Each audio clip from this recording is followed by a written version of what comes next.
Good evening and welcome to The Right Side, the show where we talk about today's news, views, trends, and opinions from an admittedly conservative perspective. I'm your host, Chris Pareja, and this evening I'm joined by Charles C.W. Cooke. He's an editor for National Review Online, an author, imported bearded radical. Charles, welcome to the show. Thank you for having me. So tell us a little bit about your background and what brought you to the country and to the National Review Online.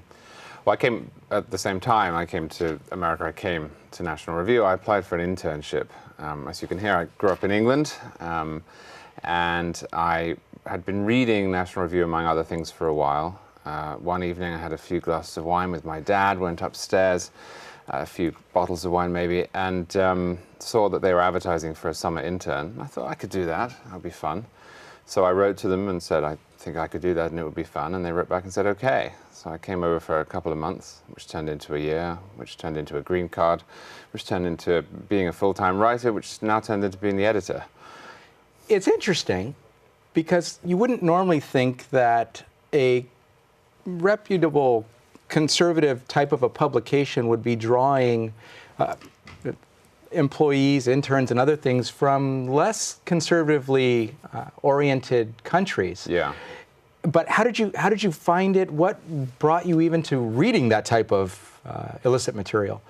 Well, I mean, the internet obviously helped. It wasn't as if it was on the kitchen table every morning when I was a kid. I think it was the 2004 election. I was at university, and the Bush v. Kerry election really heated up. In England, we cover these elections obsessively. In fact, we probably pay more attention to them than to our own, partly because they go on for so long, unlike English elections.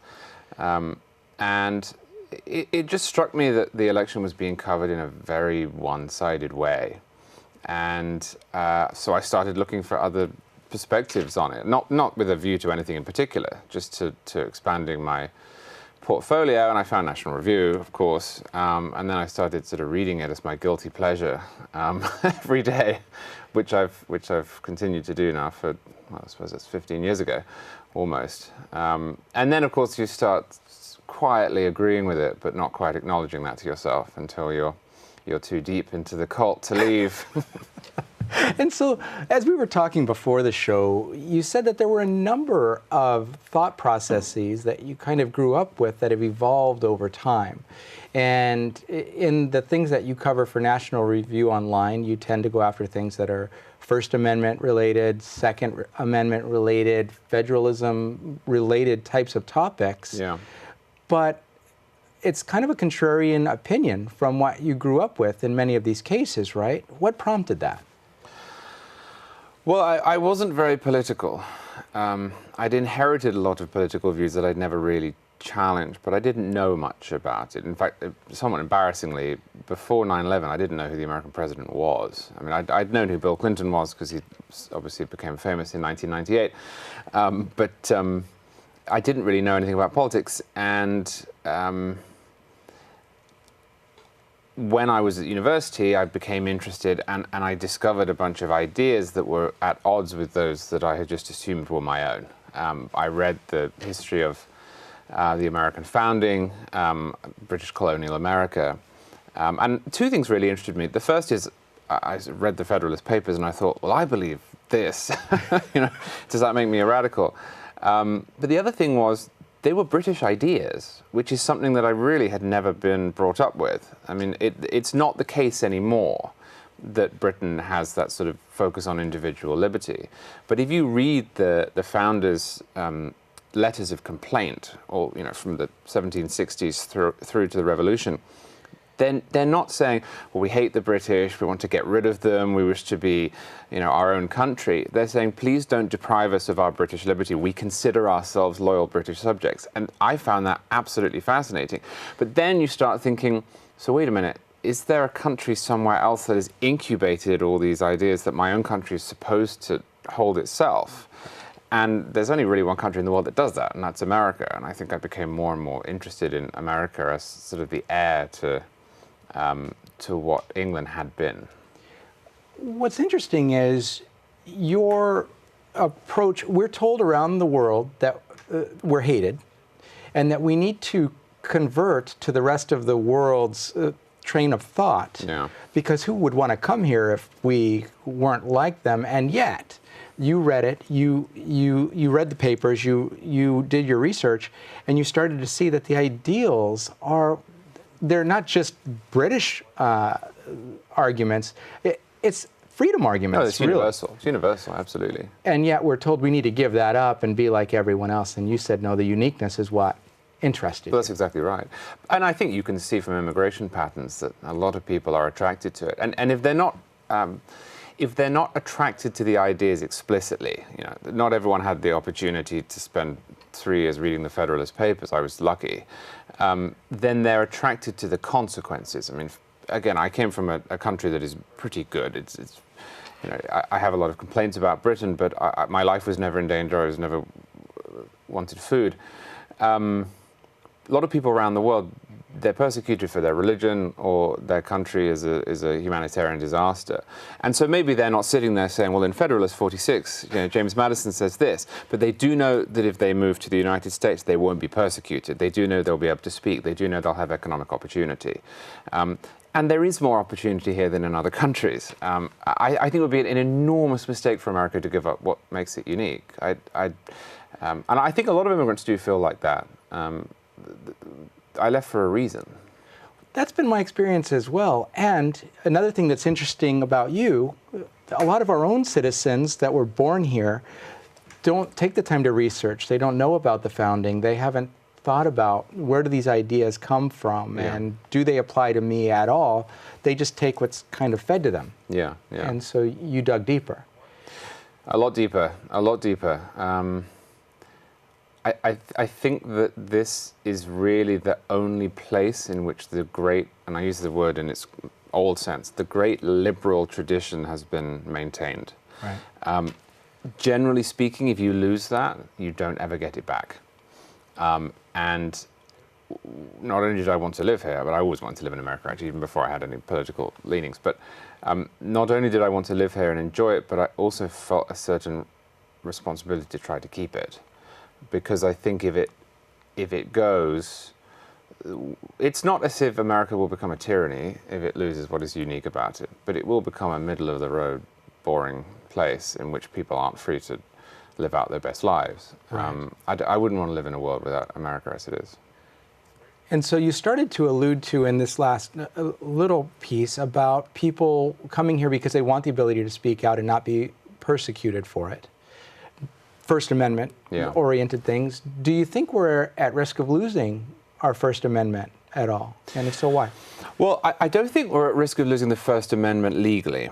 I think we're at risk of losing it culturally. The Supreme Court has routinely upheld challenges made by those who are upset at government censorship, 9-0. I mean, this is actually one of the few issues where the so-called left of the court and the so-called right of the court tend to agree, with a few dissents here and there, but it's overwhelming in every case. It's probably safer legally than it has been at any point in American jurisprudential history.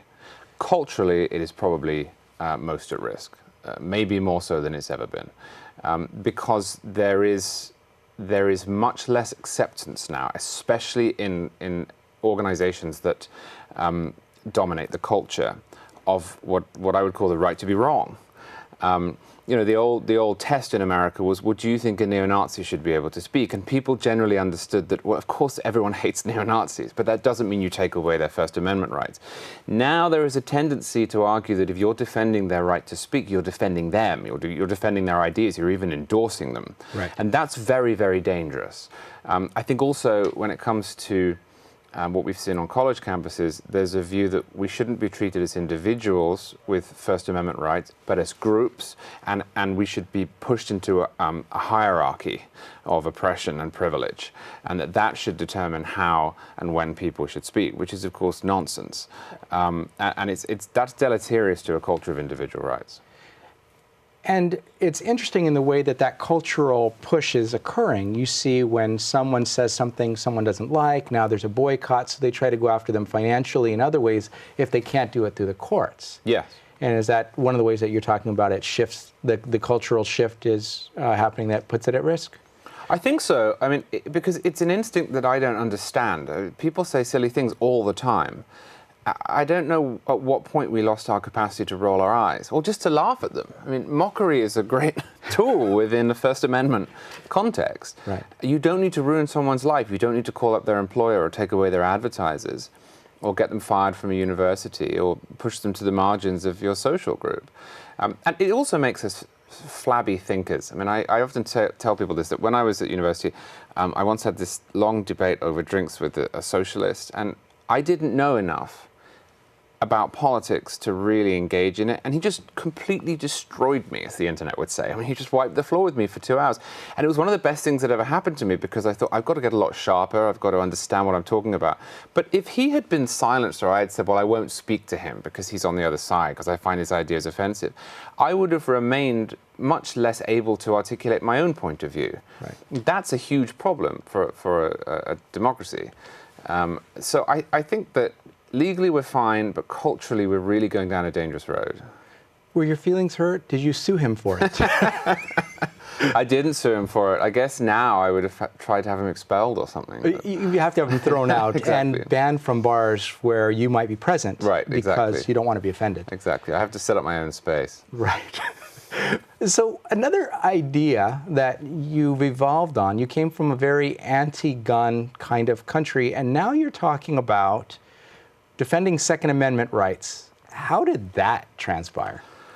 Yeah, well, a number of things. Firstly, as a historian, I became extremely, I'm going to use the word offended, but I don't mean to the extent that I want to shut someone else down, but I mean very irritated by what I see as historical revisionism. If somebody wants to repeal the Second Amendment by the constitutional process, that's fine. If they don't like guns, that's fine. If they want more gun control, that's fine. But an awful lot of people in this country simply lie about what it means. They pretend it's not an individual right, or it gives you the right to join a militia. And as a historian who studied this in detail, that is absolute nonsense. It's like moon landing trutherism. I mean, it's just a rewriting of history. So that took me away from my sort of reflexive idea that the Second Amendment was peculiar. And especially the more you read about the founders, I mean, they were violent revolutionaries. Also, just reading about the issues around firearms. Does gun control work? Is there such a thing as an assault weapon? I think the fact that we've seen a doubling of the number of guns in private hands in America over the last 30 years, a loosening of the laws almost everywhere, not California, but almost everywhere, at the same time as a 50% reduction in gun crime, in crime in general, an era of peace. I think the fact that we've seen concealed carriers who were predicted in 1979, 1985 to be these sort of Rambo types or Wild West types, we've learned that they're 7 times more law-abiding than the police. And you can't avoid these facts once you learn them. And I just began to change my mind on what would make good law in America and what should be the law in America. It was a slow process, but I went from wanting to ban all guns to owning a good number of them. And it's just based on research? Because a lot of the facts that you cited are ones that we don't hear in the media. Or if we do see them on internet posts or something, they'll get squashed in a hurry to kind of change the narrative. And that goes back to the revisionism of fact. Yeah, I do think it's fact, but I also think there's a philosophical element to it. I mean, one of the things that struck me early on, and you really get this from reading the founders, is you can't be a free man if the people you employ, politicians, can turn around and disarm you.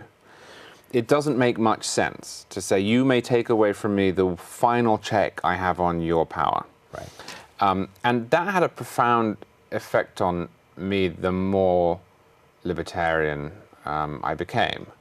And I think that it's one reason why people who believe in individual rights and in the sanctity of the individual tend to be in favor of the Second Amendment, is because it's just not good enough to throw aggregate statistics at somebody who believes his or her life is in danger.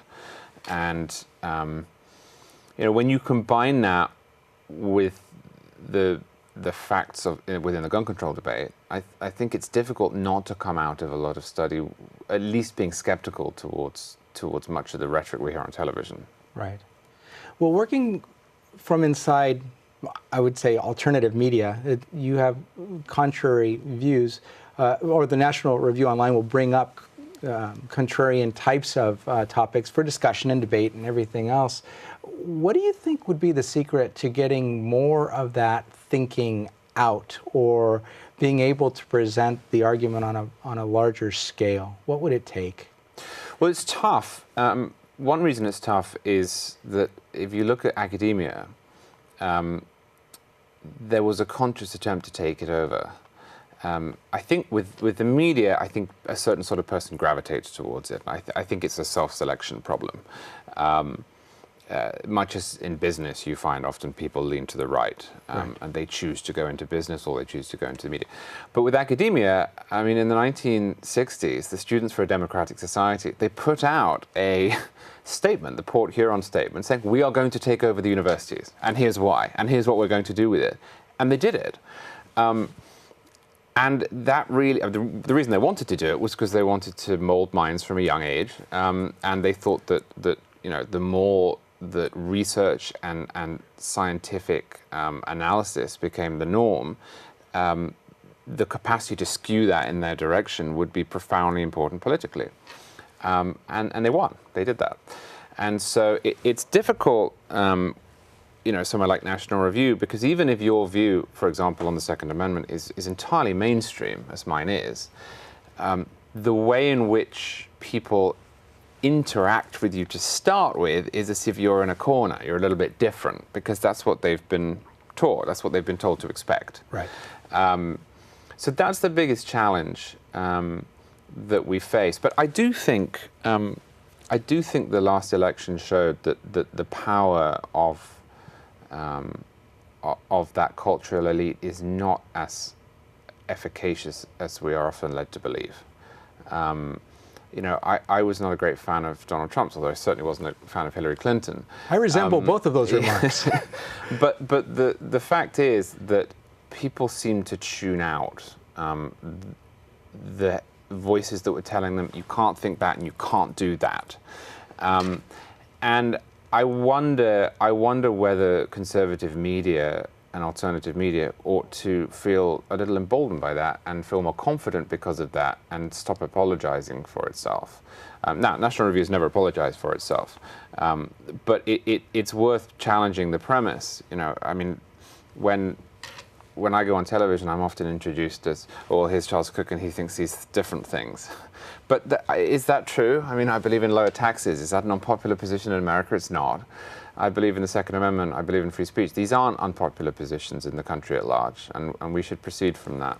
Well, but the media hammer tells people that it is. And like you said, sometimes they can paint the beast to be bigger and more powerful than it is. But when you talk to people, and that's where I think Donald Trump made a lot of his inroads, is at the coffee table or the kitchen table, where people are just talking as humans about what concerns them. He hit a lot of the buttons that are the mainstream conversation, even if it's not covered in the mainstream media. Yeah, I think that's right. And not just substantively, but I think in the way people talk as well. Trump benefited from an opposition that has become incredibly controlling. You know, most people try not to hurt others. Most people try not to offend others. Most people try to get... There are bad people out there on the fringes. There are. Right. But generally speaking, most people do not wake up in the morning and think, well, I'll try and annoy that guy. They also have jobs and families and hobbies, and they can't keep up with the ever-changing landscape of what is offensive and what is unacceptable. And I think that helped Trump purely in the sense that he seemed to be the guy who didn't care if you used the wrong word. Right. Again, I just want to be very clear. I'm not saying people who, you know, would say the N-word at an African American, that's utterly unacceptable. Right. I'm not talking about people who wish to hurt others. I'm just saying that there are a lot of people who want to talk about current affairs and don't know the lingo that has been approved last week at Berkeley. Right. And Trump, I think Trump kind of appealed to them. And I think increasingly there is a frustration with the way in which we've been pushed into boxes and told where the parameters of acceptable discourse are. But also you brought up the concept of guilty pleasures. And I think my experience in politics has been there are people who do not want to put their family at risk, who do not want to put their personal reputation at risk, but they're completely willing to support someone else who will do it and be greatly entertained by someone else having the guts to say the things that they wouldn't say in public because they don't want to hurt anyone's feelings, but they'll clap as someone else hurts others' feelings. Well, and that's one great advantage to the secret ballot, that you can intimidate people as much as you like until they go into a voting booth. And that's been true long before Trump. There is social stigma attached to holding certain views. Sometimes it is entirely appropriate. Often it's not. Right. And it doesn't translate politically. Right. There's always that question. Well, how could that person have won? Everyone I know is against him, but they're probably not. Right. The privacy of the voting booth is right. Magic, and that's where you see things like people trying to take away that privacy. They want people to present their ballots out in the open, where you can get a little bit more of the peer pressure or the group think to manifest. Yeah, especially with unions and card check. Right. Right. But luckily, there's no historical example of unions ever bullying anyone, so we don't have to worry Especially about that. not in California or any place like that. So we're just running a little short on time, but in a few words, one of your recent publications, your own book, The Contrarian Manifesto, give us top 3 things you want people to leave with from that book. The main point in the book is that we are a very diverse nation, and that means a lot more than people's skin color. Really? Religiously, geographically, politically, culturally, this is a nation of many different people who have very different conceptions of the good life. And luckily, we have a system in place that can accommodate all of them. The federal system is there so that Massachusetts can be a different state than Texas. California can be a different state than Wyoming. We don't need to impose everything from the center. We don't need to cry every election night when our federal elections go the wrong way, regardless of our perspective. And I think we've forgotten that, and I think that if we moved back toward that, we would be a lot happier with one another.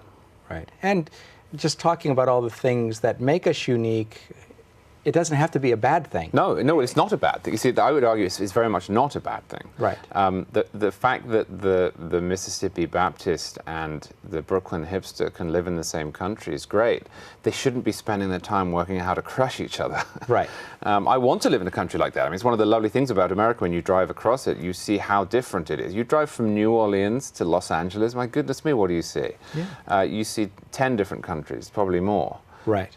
And that's good. And if you don't like the country you're in, move exactly to another one. Exactly. But you can't do that if the federal government comes in and says, here's a one-size-fits-all policy. Right. There have to be some elements, of course, that are common. The Bill of Rights, civil rights legislation. But other than that, we have a lot of wiggle room.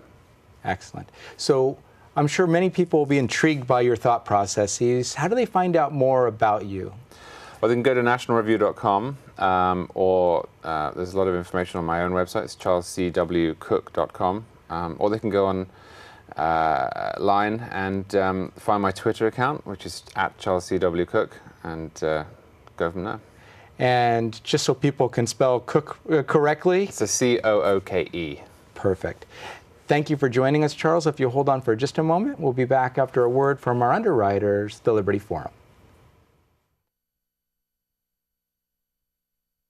Some people think that a meeting of conservatives in Silicon Valley could fit in a small room. In fact, when the Conservative Forum was founded in 2003, we did meet in a small room, a coffee shop in San Jose. It doesn't get more grassroots than this. It may surprise you that there are thousands of people right here in Silicon Valley who share your principles of liberty, free markets, and limited government. Since our humble beginnings in that coffee shop, we've outgrown 3 meeting halls. From San Jose to Gilroy to Mill Valley, we bring hundreds of people together each month from all over the Bay Area to promote the principles of American liberty. How do we do it? It starts with a stellar lineup of speakers. Speakers like Steve Forbes, Senator Jim DeMint, Dr. Victor Davis Hanson, Lieutenant Colonel Alan West, Andrew Breitbart, Pamela Geller, and many others. These speakers passionately articulate our shared principles and remind us why conservatism isn't just the smart choice, it's also the moral choice. Our monthly meetings are only one dimension of the forum. we underwrite The Right Side, a monthly television show on cable access channel KMVT. We also host a monthly Constitution discussion group and provide tables at our meetings for more than a dozen local groups who share our love of liberty to promote their specific cause. The Conservative Forum is the premier place in Silicon Valley for conservatives to gather, become invigorated, motivated, and empowered. We welcome guests to our monthly meetings and offer special discounted pricing to first-time visitors. Take a look at our speaker lineup in the coming months and join us to learn why we say liberty is made in America. Thank you. And that was a word from our underwriters, the Liberty Forum, formerly known as the Conservative Forum of Silicon Valley. We've appreciated them underwriting the show for this is now our 7th season, but what they're best known for is their speaker series, which occurs the second Tuesday of each month at the IFES Portuguese Hall here in Mountain View, about 3 minutes from here at 432 Steerland Road. And the reason we were able to have Charles on the show this evening was that he'll be speaking there later tonight. But in May, Lawrence J. McQuillan, who is a senior fellow and director of the Center on Entrepreneurial Innovation at the Independent Institute, will be talking about the California pension crisis. In June, popular repeat offender speaker James O'Keefe. He's an award-winning journalist and writer. He's the founder and president of both Project Veritas and Project Veritas Action. In July, Mona Charen, a syndicated columnist and political analyst, will be speaking. If you'd like more information, you can still find that at theconservativeforum.com. In closing this evening, I think Charles brought up many interesting points, and I think a lot of us, just as U.S. citizens that are naturally born here, haven't spent the time to investigate, and we've just taken for granted that the rest of the world hates us, there's nothing interesting about us being unique, and we need to comply with what the rest of the world thinks. Charles's perspectives show us, as we've seen repeatedly in other circumstances, that if you just do the research and if people really understand what the country was based on and the things that are still relevant today, we still have a very viable model for the world to follow, and we shouldn't have to apologize for everything we do in order to spread that thinking to other places in the world where freedom can reign as well. Look him up, Charles C.W. Cooke with an E, and find out more information. But we've enjoyed having you on the show tonight. I've been your host, Chris Pareja. This has been The Right Side. We'll look forward to seeing you in person or on the show sometime soon. But if you just can't wait, reach out to us at therightsidetv@gmail.com, and we'll try to get back to you as quickly as we can. Thanks again, and have a great night.